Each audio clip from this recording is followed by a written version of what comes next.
বেশ কদিন আগে তোমাদের জানিয়েছিলাম খুব শীঘ্রই জি বাংলার জনপ্রিয় কোন গোপনে মন ভেসেছে ধারাবাহিকে আসছে বিশেষ চমক। এবার ফিরছে সবার প্রিয় কিঞ্জল।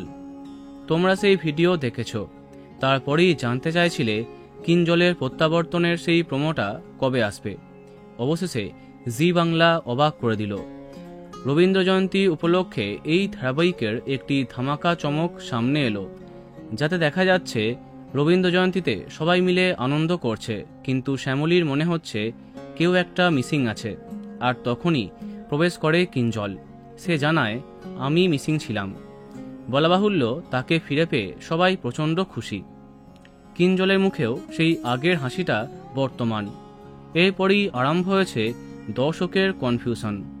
কেউ বলছে এটা স্বপ্ন নয়তো, সত্যি করে হয়তো কিঞ্জল ফেরেনি। আবার কেউ বলছে কিভাবে বেঁচে ফিরে এলো কিঞ্জল, কে তাকে সুস্থ করলো। কিন্তু সবথেকে যেটা নিয়ে দর্শক বেশি চিন্তায়, যে কিঞ্জল এরপর নেগেটিভ হয়ে যাবে না তো। তাকে খল চরিত্রে দেখতে চায় না দর্শক। শোনা যাচ্ছে খল চরিত্র হচ্ছে না কিঞ্জল, অর্থাৎ শ্যামলী অনিকেতকে ভুল বুঝবে না সে। শোনা যাচ্ছে কিঞ্জলকে নেগেটিভ করা হচ্ছে না, কিন্তু তাকে নিয়ে অনেক চমক থাকছে গল্পে, যেগুলি জানতে গেলে মিস করলে চলবে না এই ধারাবাহিকটি। তো বন্ধুরা, এ বিষয়ে তোমার কি মন্তব্য কমেন্টে জানাতে পারো। ভিডিওটি লাইক এবং শেয়ার করো। এই রকম আরও অনেক ভিডিও পেতে সাবস্ক্রাইব করো কারেন্ট বস। ধন্যবাদ।